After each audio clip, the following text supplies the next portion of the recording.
if you read between the lines, I think we're going to see some major changes for the Broncos in week 2 against the Steelers.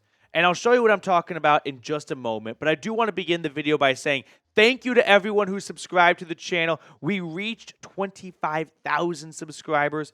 I mean, it's been awesome to see how much this channel has grown. It has not gotten lost on me. So thank you for everyone who subscribed recently. And because of that, we were able to secure a producer and a studio here at Chat Sports to do a watch party this Sunday against the Steelers. So get in the comment section right now. Drop a DEN if you'll be hanging out with us during tomorrow or during Sunday's game. Now, let's talk about what the heck is going on with Marvin Mims. The guy is MIA. There are Amber Alerts out for him because 1 target and 12 snaps in week 1. Someone make it make sense to me. Denver traded up to get into the second round to get the speedy Oklahoma receiver. We saw some good flashes from him early last year. Ironically enough, week 2 against the Commanders was his best game, and hopefully that happens again this year in week 2. And then he just became mostly a special teamer the rest of the season, and a very good one at that too. And then going into this season, Sean Payton was all jazzed up about Marvin Mims, saying, we got to use him more. That's on us last year. And then there's 1 target from 12 snaps. The guy got outsnapped by Devon Vele. What am I missing here? Now, Sean Payton spoke about this to the media on Wednesday, and here's what he said regarding Marvin Mims' lack of usage. It's part of the challenges when we have multiple receiver groups. Obviously, we anticipated him getting more than just 12 snaps. A lot of it depends on how much of the game we're playing in nickel on offense, 3 receiver sets, or base sets. That can vary, but I think you'll see his pitch count week to week, depending on the team we're playing, go up.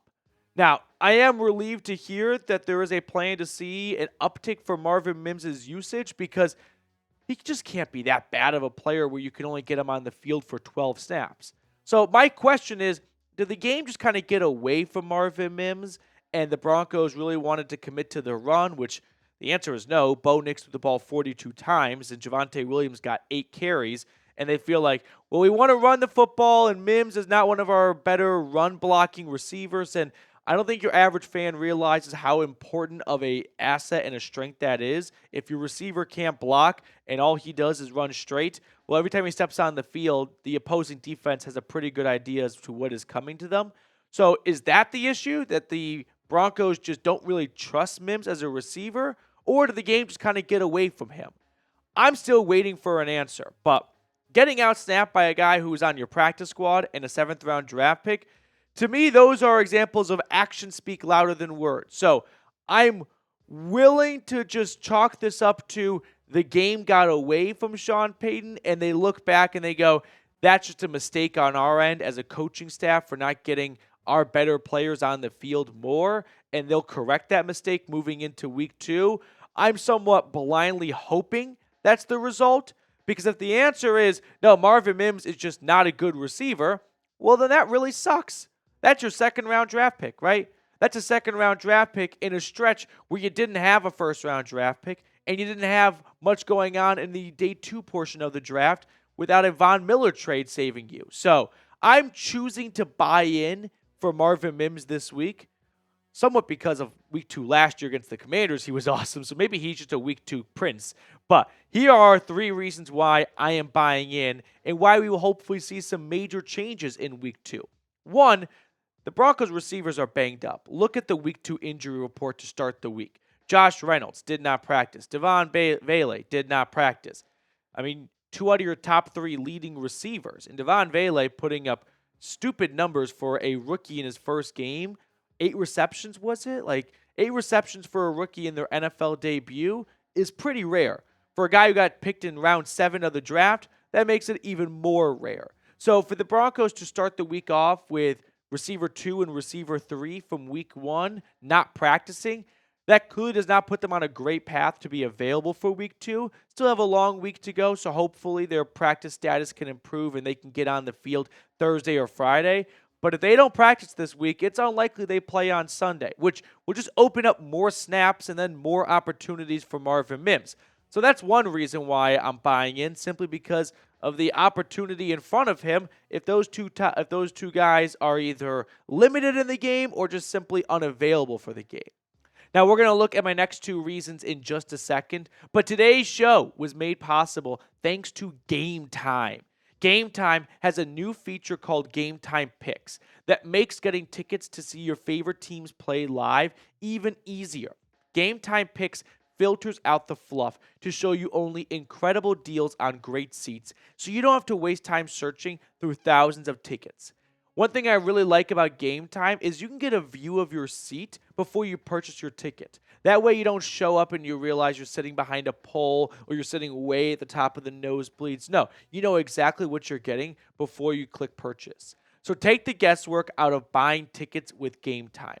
Download the Game Time app, create an account, and use code CHATSPORTS for $20 off your first purchase. Terms apply. Again, create an account and redeem code CHAT Sports for $20 off. I put all that information in the comments and description of today's video. Download Game Time today. What time is it? Game time. Reason number 2 to buy in, this one kind of goes back to what Sean Payton talked about of, hey, depending on who our opponent is, his pitch count could go up. The Pittsburgh Steelers front seven is great. I mean, it's a really stout run-stopping unit. So if you know going into Sunday that you are playing a formidable front with TJ Watt, Alex Highsmith, and Nick Herbig, and Cam Hayward in the middle of the defensive line, you know it's going to be tough to run this football against Patrick Queen and company. So with a good Steelers front seven, I could envision that the Broncos decide, well, while we want to get a balanced offense, we do want to maybe lean into Pittsburgh's weaknesses a little bit defensively. And that might err a little bit towards the deep ball. Minkah Fitzpatrick's a great safety, but at corner, second-year man Joey Porter Jr. is their top guy. And after that, there are some reasonable questions to be had. And so I think for me, if you're looking at Pittsburgh's front seven, that's a unit where you decide, you know what? While we do want to get a good balanced offensive approach, maybe taking the top off the defense from time to time will actually make the run game a little bit easier for us so that they're not just anticipating run and stacking the box, and what's already a good 7 becomes a really tough 8-9-man box for Javonte Williams and Jaleel McLaughlin to run into. So as backwards it might sound, going deep to Marvin Mims will actually make it easier for Javonte Williams and this ground game, because now the defense has to respect the speed in which Marvin Mims has. Now, Bo Nix in week 1 just simply didn't have a great game, and that's okay. He's a rookie. It's his first NFL game against true starters. Hopefully, it's only up from here.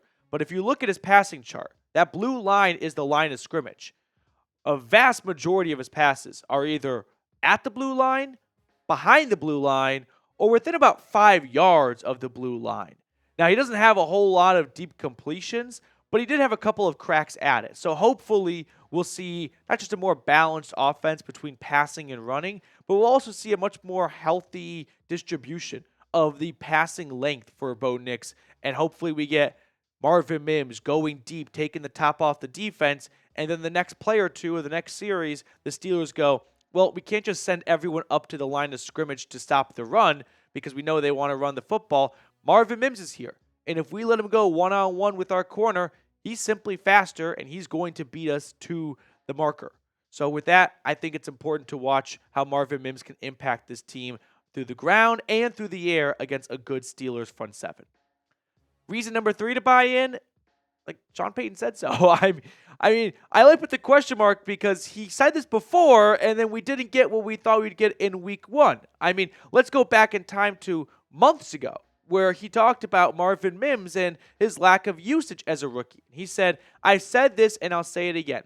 We were as much responsible for, I don't want to say holding him back, but you're trying to get snaps with Jerry Jeudy, with Cortland. I think we'll see a lot of growth from year 1 to year 2. He's tough. He had a really good play today. So that was back when they were practicing in like OTAs. So he said this before, and then he didn't really back it up in week 1, but here he is on Wednesday, his first chance to speak to the media, and he starts talking about how we're going to see more usage from Marvin Mims. So I'm inclined to believe him somewhat at his word, even though it didn't quite work out the first game back from the season. It's only one game. I don't think we should make too big of a deal out of that. And if we start to see a pattern develop that Marvin Mims plays 12 snaps a game, okay, then we can have a much more in-depth conversation at that point. But I'm willing to give Payton another shot and go, if he says that they want to get him an uptick in usage, then they probably want to give him an uptick in usage. Now, I also think it's important to read between the lines that the Broncos, while this might seem like a minor roster move, and it is a minor roster move, it's Caden Davis to the practice squad, they signed a guy with a ton of speed.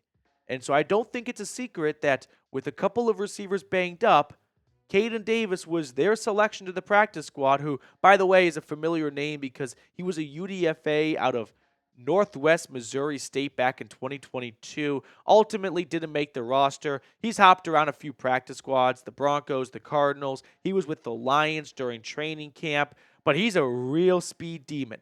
So here we've got the Broncos adding a speedy guy to their practice squad and Marvin Mims in line for a bigger uptick in usage. I think Sean Payton wants to go faster at wide receiver.